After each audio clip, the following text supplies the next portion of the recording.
Hello friends, I welcome you all in my science academy YouTube channel.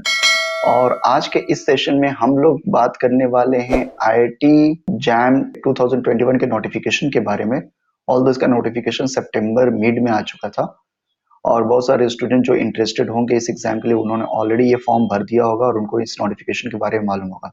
लेकिन मैं यहाँ पर उन स्टूडेंट्स के लिए ये वीडियो बना रहा हूँ जो मोस्टली लाइफ साइंसेज बैकग्राउंड के हैं, जो बीएससी कर रहे हैं चाहे किसी भी लाइफ साइंसेज स्ट्रीम से, biochemistry, biotech, microbiology, botany, zoology, और जो इंटरेस्टेड है आईआईटी जैम 2021 के लिए, उनके लिए खासकर ये वीडियो होने वाली है जिसमें मैं डिस्कस करूंगा कि आपको क्या रैंक चाहिए जिससे आप आईआईटीज में एडमिशन ले सकें, या आईआईसी बैंगलोर में क्या रैंक चाहिए जिसकी वजह से आपको एमएससी में या integrated MSc plus PhD programme में वहां पर एडमिशन हो सके, और उस रैंक के लिए कितने मार्क्स लाना है, कट ऑफ मार्क्स क्या होगा, आपको कैसे प्रिपरेशन करना है, उन सब के बारे में मैं डिस्कस करने वाला हूँ, mostly related to life sciences, और कुछ जनरल इन्फॉर्मेशन में आईआईटी जैम डिस्कस करूंगा।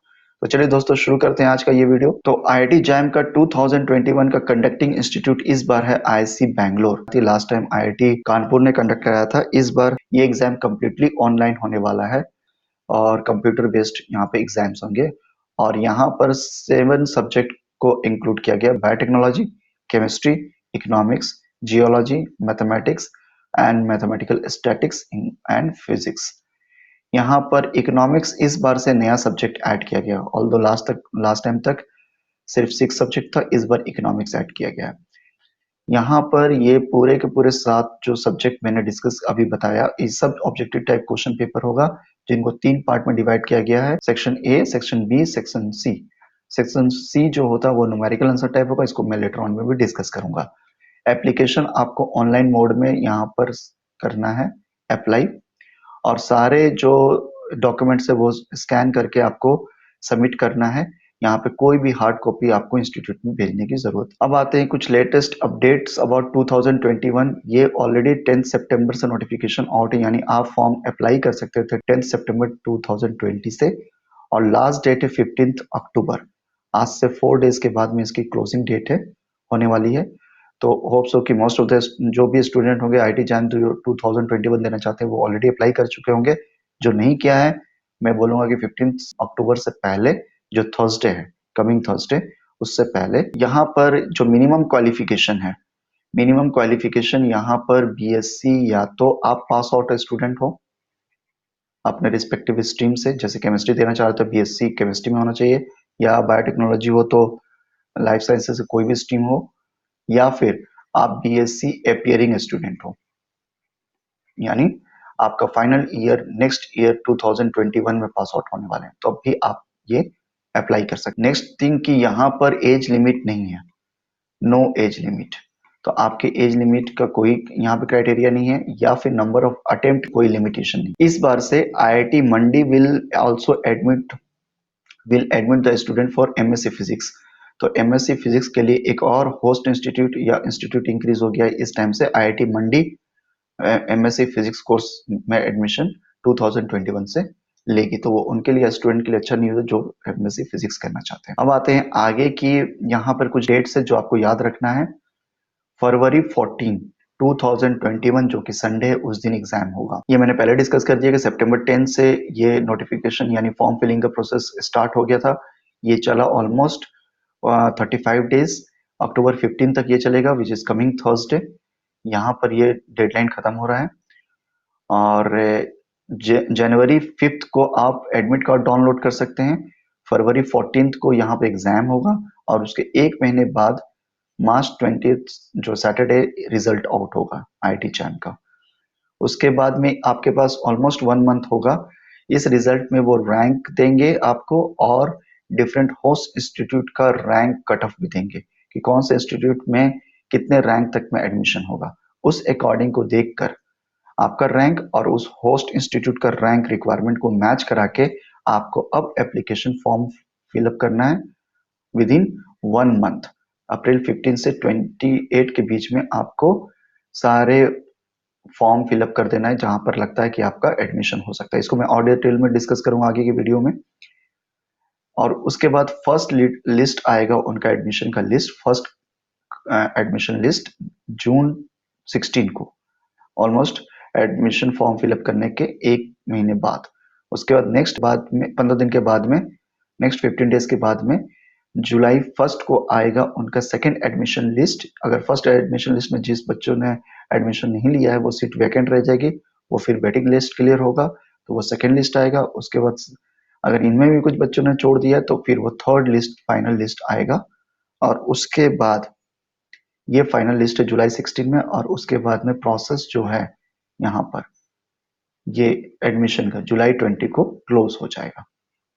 उसके बाद सेशन स्टार्ट हो जाएगी। तो ये कुछ इन्फॉर्मेशन डेट थी जो आपको याद रखना है। 14 फरवरी को एग्जाम होगा 2021। अब आ जाते हैं, ये सिलेबस का लिंक दिया हुआ है और ये लिंक आपको मिल जाएगा यहाँ jam.isc.ac.in पर आप क्लिक करेंगे तो ये आपका वेबसाइट ओपन होगा जिसमें सिलेबस का लिंक, यहाँ सिलेबस दिया हुआ है। आप किसी पे भी क्लिक करेंगे तो बायोटेक्नोलॉजी, केमिस्ट्री या इकोनॉमिक्स, जियोलॉजी और मैथमेटिक्स का सिलेबस ओपन हो जाएगा। अब यहाँ से आगे ये जनरल इन्फॉर्मेशन मैंने डिस्कस कर दिया। अब मैं लाइफ साइंसेज स्टूडेंट के लिए ये आगे की बातें बता रहा हूँ।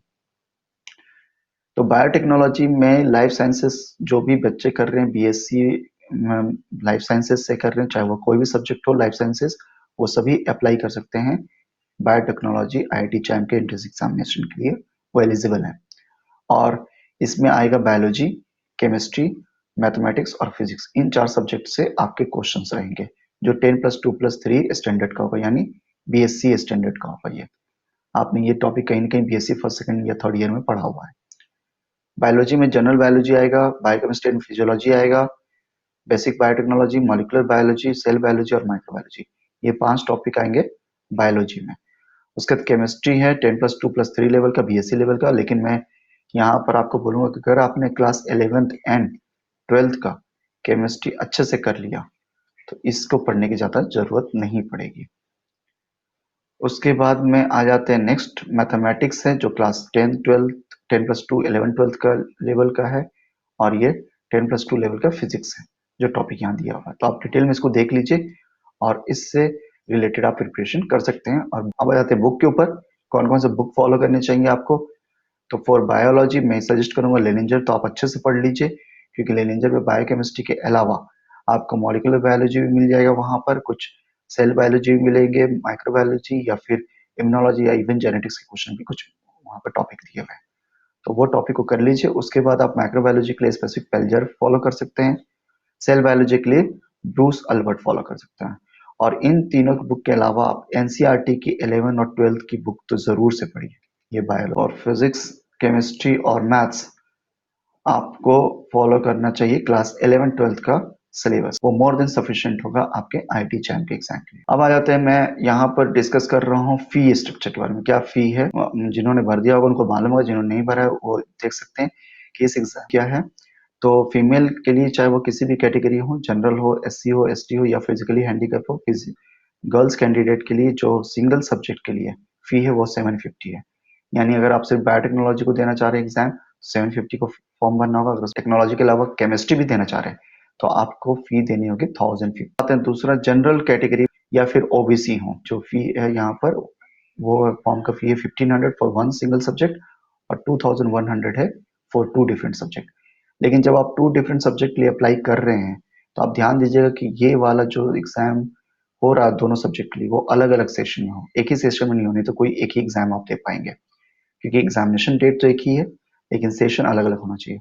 तो अब यहाँ पर आ जाते हैं एग्जामिनेशन डेट और डेज के बारे में। तो 14 फरवरी 2021 को, जैसा मैंने पहले बता दिया, संडे उस दिन एग्जाम होगा। सेशन 2 सेशन में एग्जाम होने वाले हैं। सेशन मॉर्निंग सेशन जो मोस्टली 9 to 12 होगा, एग्जैक्ट टाइम आपको एडमिट कार्ड पर मिलेगा। और सेशन 2 ये होगा 2 to 5, 3 आवर्स का एग्जाम होगा। तो ये डेट टाइम आपको एग्जैक्टली आपके एडमिट कार्ड में प्रिंटेड होगा जब आप डाउनलोड करोगे। सब्जेक्ट एग्जाम की बात करें तो फर्स्ट हाफ में बायोटेक्नोलॉजी और मैथमेटिकल स्टैटिक्स और फिजिक्स होगा, और सेकेंड हाफ में केमिस्ट्री, इकोनॉमिक्स, जियोलॉजी और मैथ्स होगा। तो अगर 2 सब्जेक्ट आप अप्लाई कर रहे हैं लाइक बायोटेक्नोलॉजी और केमिस्ट्री, तो दोनों अलग अलग आप अप्लाई कर सकते हो। आप बायोटेक्नोलॉजी और फिजिक्स नहीं अप्लाई कर सकते क्योंकि दोनों एक ही सेशन में हो रहा है, तो आपका एक कोई फॉर्म वेस्ट हो जाएगा। तो इसको ध्यान दीजिएगा, अगर 2 सब्जेक्ट के लिए कर रहे हैं तो एक सिंगल सब्जेक्ट के लिए कर रहे हैं तो कोई प्रॉब्लम नहीं है। अब आते हैं एग्जामिनेशन पैटर्न के बारे में। एग्जामिनेशन पैटर्न के बारे में यहाँ पर समझना है कि यहाँ पर मोस्टली तीन सेक्शन होता है इस एग्जाम में, इस क्वेश्चन पेपर में। सेक्शन ए जो मल्टीपल चॉइस क्वेश्चन होगा, सेक्शन बी ये भी मल्टीपल चॉइस क्वेश्चन होता है, और section C numerical answer type question होता है। ये तीन सेक्शन होते हैं इस क्वेश्चन पेपर में। और तो यहाँ पर सेक्शन ए में यहाँ टोटल क्वेश्चन होंगे 30, जिनको डिवाइड किया गया है 10 क्वेश्चन और 20 क्वेश्चन में। 10 इनिशियल फर्स्ट 1 to 10 क्वेश्चन होगा, वो 1 मार्क्स का होता है, ये 10 मार्क्स का हो गया। और अनदर 20 क्वेश्चन जो क्वेश्चन नंबर 11 से 30 होगा, ये होगा 2 मार्क्स का, यानी 40। यानी ये 30 क्वेश्चन कैरी करेगा 50 मार्क्स, पार्ट ए जो मल्टीपल चॉइस क्वेश्चन होंगे। और आपको एक चीज और ध्यान देना है कि सेक्शन ए जो मल्टीपल चॉइस क्वेश्चन है, इसमें नेगेटिव मार्किंग होता है। नेगेटिव मार्किंग कितना होता है? 0.33%। यानी अगर आप 1 मार्क्स का क्वेश्चन है और आपने इसको रॉन्ग किया तो ये होगा -1/3, और अगर 2 मार्क्स का क्वेश्चन है तो अगर आपने रॉन्ग किया तो ये होगा -2/3 मार्क्स। तो ये ध्यान देना है आपको। 2 यानी 1/3 या 0.33% जो है वो यहाँ पर नेगेटिव मार्किंग है। सिर्फ section A negative marking carry करता है, सेक्शन बी और सेक्शन सी नेगेटिव मार्किंग नहीं है यहाँ पर। सेक्शन बी में जो अब आ जाते हैं 10 क्वेश्चन यहाँ पर है, तो 31 से 40 ये होगा 2 मार्क्स का, तो ये हो गया 20 मार्क्स, यानी 10 क्वेश्चन 20 मार्क्स को कैरी करेंगे। और सेक्शन सी में यहाँ पर टोटल 20 क्वेश्चन है, जो 10 क्वेश्चन रहेगा आपको 1 मार्क्स का, ये 10 मार्क्स हो गया, और ये 10 क्वेश्चन 2 मार्क्स का, यानी 20 मार्क्स, टोटल 30 मार्क्स। यानी अगर क्वेश्चन को ऐड कर दो तो 30 + 10 + 20, यानी ये होगा टोटल क्वेश्चन 60, 40 + 2 60। और मार्क्स को अगर ऐड कर दो तो 50 + 20 70, 70 + 30 100 मार्क्स का, तो ये मार्क्स है। डिस्ट्रीब्यूशन मैंने बता दिया। बी और C does not have negative marking, no negative marking.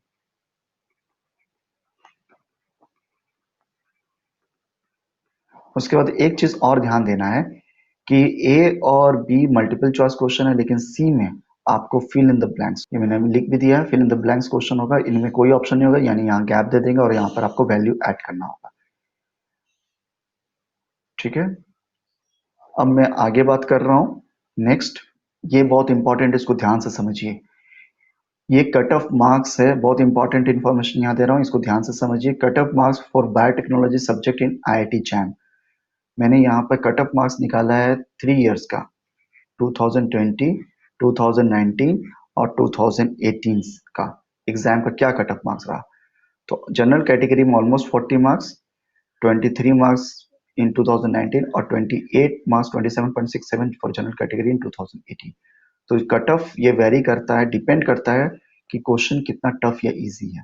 जैसे 2020 में इजी क्वेश्चन था, इसलिए कट ऑफ हाई हो गया। टफ क्वेश्चन था इस वक्त में, 2019 में टफ क्वेश्चन था, तो ये कट ऑफ लो हो गया। ओबीसी कैटेगरी में 35.87, 20.67 और 24.9 है 2020, 2019 और 2018 में। अकॉर्डिंगली SC ST और PH फिजिकली हैंडीकैप के लिए 19.93 था बायोटेक्नोलॉजी में कट ऑफ इन 2020, 11.46 था 2019 में और 13.84 था 2018 में। अब आते हैं रैंक प्रेडिक्शन पे। ये बहुत इंपॉर्टेंट है कि रैंक प्रेडिक्शन कैसे करते हैं। ये मेरा खुद का है रैंक प्रेडिक्शन, कहीं से ये IIT जैम के वेबसाइट पे भी नहीं है या फिर किसी भी आपको जगह और नहीं मिलेगा। मैंने ये बताने की कोशिश किया है कि बहुत सारे, मैंने कैसे ये एनालाइज किया है कि फर्स्ट रैंक या सेकेंड रैंक वाले का क्या मार्क्स आता है और कट ऑफ क्या रहता है, तो कितने मार्क्स पर आपको क्या रैंक मिलेगा, ये जानना जरूरी है। तो मैंने ये प्रेडिक्शन बताने की कोशिश किया है। तो कट ऑफ मार्क्स जितना भी होता है जिस ईयर का, उसको आप 2 टाइम्स मल्टीप्लाई कर दीजिए। ये 2 टाइम्स होगा, 2 टाइम्स मल्टीप्लाई कीजिए प्लस इसमें 5 मार्क्स एक्स्ट्रा ऐड कीजिए, वो मार्क्स होता है फर्स्ट रैंकर का। जैसे यहाँ पर ऑलमोस्ट 40 मार्क्स है 2020 में जनरल कैटेगरी का कट ऑफ इन बायोटेक्नोलॉजी, तो ये कट ऑफ मार्क्स है। तो फर्स्ट रैंक वाले का कितना मार्क्स होगा, तो 40 × 2 दैट इज 80 प्लस 5, यानी 85 मार्क्स के अराउंड होगा फर्स्ट रैंक वाले का। ये मैं लमसम में बता रहा हूँ, कोई एग्जैक्ट नहीं है, कोई इसका और मैं क्लेम नहीं कर रहा हूँ, या फिर आपको ये नहीं समझना कि सर आपने तो ऐसे कैलकुलेशन बताया था लेकिन उसका तो मार्क्स इतना था और रैंक ऐसे हुआ। ये जस्ट मेरा अंदाज है कि ऐसा है। अगर आप इतना मार्क्स ले आते हैं तो आपका रैंक बहुत अच्छा होने वाला है। क्योंकि एक चीज समझ लीजिए कि जस्ट 39.80 यानी 40 मार्क्स आपका आता है फॉर एग्जांपल 2020 एग्जाम में, तो आपका रिजल्ट क्या आएगा? सिर्फ क्वालिफाइड। लेकिन रैंक आपका आएगा ऑलमोस्ट 7000, क्योंकि टोटल इसमें ज्यादा स्टूडेंट नहीं आते। 8000 लास्ट ईयर में कुछ ऐसा है कि on an average 8000 student biotechnology के लिए अपेयर हुए थे। तो उनमें से आपका रैंक आएगा 7000 या 7500। तो क्या यहाँ पर कोई आपको आईआईटी या आईआईएससी बेंगलुरु मिलेगा? आंसर है नहीं, इतना सीट ही नहीं है। तो आपको कोई भी किसी भी कॉलेज में एडमिशन नहीं मिलेगा। अगर आप चाहते हैं कि आप आईआईटी या फिर और आईआईएससी बैंगलोर में टारगेट करेंगे, तो आपका रैंक बिलो देन 50 होना चाहिए। एक चीज समझ लीजिए, बिलो देन 50 रैंक रहेगा, लेस देन 50, तब आपको आईआईटीज या आईआईएससी बैंगलोर में मिलने के चांस है। उस 50 रैंक के लिए आपको ये मार्क्स मालूम रहना चाहिए कितने मार्क्स में 50 रैंक आएगा। तो वो मैंने तरीका बताया कि अगर कट ऑफ है जो भी मार्क्स, उसको 2 टाइम्स मल्टीप्लाई करेंगे, उसको उसका 2 टाइम्स कर देंगे, प्लस 5 या 10 मार्क्स उसमें ऐड कर देंगे, तो वो आपका फर्स्ट रैंक का रहेगा। तो 50 मार्क्स, अगर 50 रैंक तक रहना है तो आपका ये मान के चलिए कि आपको 60 टू 70 मार्क्स रहना चाहिए। 1 to 10 रैंक का जनरली कितना मार्क्स रहता है? 70 to 75%। तो अगर बिलो देन 50 चाहिए तो आपको 60 से तो अबव रखना ही रखना है अपने आप को हमेशा। ये याद रखिए कि 60 to 70% अगर आपका आ गया तो आपका रैंक बिलो देन 50 होगा, तब आपके चांसेस है आईआईटीज में एडमिशन होने का। होप सो कि ये क्लियर हुआ होगा। अब आ रहे हैं next one. Life sciences students are eligible for admission of following institutes based on IIT JAM Biotechnology score। तो अब आपका स्कोर मालूम चला। अब उसके स्कोर के बाद में स्कोर जब जिस वक्त रिजल्ट आएगा उसी टाइम पर आपके डिफरेंट इंस्टीट्यूट्स भी रैंक दे देंगे। कि जैसे फॉर एग्जांपल लास्ट ईयर में आईआईएससी बैंगलोर ने रैंक 1 से 12 बोला था कि हम लोग 1 से 12 वाले स्टूडेंट को लेंगे for MSc and PhD programme के लिए। तो ये आपको समझना है कि अगर आपको आईआईएससी बैंगलोर में जाना है, आपने ये टारगेट किया हुआ है कि आपको आईआईएससी बैंगलोर जाना है, तो आपका रैंक कितना होना चाहिए? Below than 10। और बिलो देन 10 के लिए कितने मार्क्स होने चाहिए? ऑलमोस्ट 70 to 75 मार्क्स परसेंटेज, क्योंकि 100 मार्क्स का होता है तो परसेंटेज ऑफ मार्क्स यहाँ सेम होगा। अब आ जाते हैं 1 to 12 वाले में इंटीग्रेटेड एमएससी पीएचडी प्रोग्राम के लिए होता है, जो ऑलमोस्ट 5 इयर्स का होता है। यहाँ पर सिर्फ एमएससी नहीं है, यहाँ पर अगर एमएससी करना चाहते हैं तो आपको आईआईटी टारगेट करना पड़ेगा। आईआईटी बॉम्बे आ जाते हैं, रैंक 35 से 50, यहाँ पर एमएससी प्लस पीएचडी एंट्रेंस कम इसमें एडमिशन मिलेगा इंटीग्रेटेड कोर्स में। और रैंक 15 to 50 है, तब आपको एमएससी में एडमिशन मिलेगा। एमएससी की सीट जल्दी भरते हैं क्योंकि बहुत सारे स्टूडेंट चाहते हैं सिर्फ 2 साल का एमएससी करें और उसके बाद में वो जॉब के लिए चले जाएं या फिर फॉरेन चले जाए पीएचडी के लिए। वो इंटीग्रेटेड पीएचडी में कम इंटरेस्टेड होते हैं क्योंकि ये 5 ईयर्स का कोर्स होता है, तो वो 5 ईयर्स नहीं देना चाहते, वो आपका पर्सनल इंटरेस्ट है। तो ये याद रखना है कि अगर सिर्फ आप एमएससी करना चाहते हो तो आपके पास सिर्फ टारगेट बचा है IIT Bombay, IIT Roorkee, IIT Kharagpur और आईआईटी इंदौर। इसी में एमएससी होता है। अगर आईआईएससी बैंगलोर करना चाहते हो तो आपको पीएचडी इंटीग्रेटेड पीएचडी में एडमिशन लेना होगा वहां पर। इसके अलावा इंटीग्रेटेड पीएचडी आईआईटी बॉम्बे में भी होता है। तो रैंक मैंने दिया हुआ है। अगर आईआईटी रुड़की है वो मिलता है तो 20 to 50 रैंक वाले को वहां पर आईआईटी रुड़की में प्रेफर करते हैं, वो एमएससी के प्रोग्राम के लिए। आईआईटी खड़गपुर में 15 to 50 और आईआईटी इंदौर में 40 to 50 रैंक वाले को एमएससी बायोटेक्नोलॉजी में एडमिशन मिलेगा। तो एक चीज इन पांचों इंस्टीट्यूट से समझ में आ गया, जो टॉप के प्रीमियर इंस्टीट्यूट है जिसके लिए आईआईटी मेनली एग्जाम कंडक्ट कराते हैं और इन्हीं के लिए जाना जाता है, लोग इन्हीं में जाना चाहते हैं।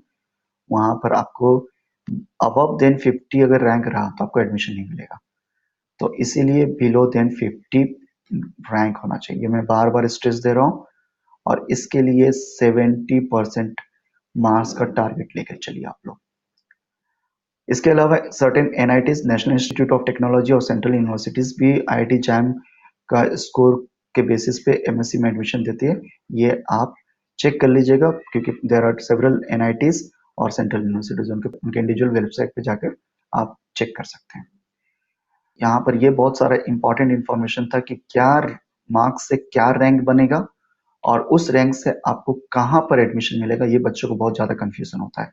और डोंट वरी, ये रैंक जो है लिस्ट ये हर एक साल चेंज होता है, समवॉट वेरी करेगा। ये आपका जैसे ही एग्जाम आएगा उसी के साथ में ये भी इंस्टीट्यूट भी अपना ये रैंक लिस्ट दे देगी कि जिनका रैंक इन 35 से 50 के बीच में है वो एमएससी पीएचडी प्रोग्राम के लिए एलिजिबल है आईआईटी बॉम्बे में। अब आप चाहते हो तो यहाँ अप्लाई करो, नहीं तो फिर आप कहीं यहाँ पर अप्लाई कर सकते हो आईआईटी इंदौर में एमएससी के लिए। ठीक है, तो होप सो कि ये वीडियो आपको हेल्प करेगी आईआईटी जैम के marks scoring, rank, cut off और कैसे प्रिपरेशन करना है और जनरल इंफॉर्मेशन के बारे में आपको ये मालूम चला होगा डिटेल में। अगर इसके अलावा भी कोई डाउट है तो आप कमेंट सेक्शन में लिख दीजिए, मैं उसका आंसर कर दूंगा। और इस वीडियो को ज़्यादा से ज़्यादा लाइक कीजिए ताकि और अपने दोस्तों के साथ शेयर कर लीजिए ताकि उनको भी ये मालूम चल जाए। और अगर मेरे यूट्यूब चैनल को अभी तक सब्सक्राइब नहीं किया तो उसको सब्सक्राइब कर लीजिए ताकि इस तरह की वीडियो की नोटिफिकेशन आपको मिलता रहे। Thanks a lot for watching, मिलते हैं नेक्स्ट वीडियो में। Bye bye.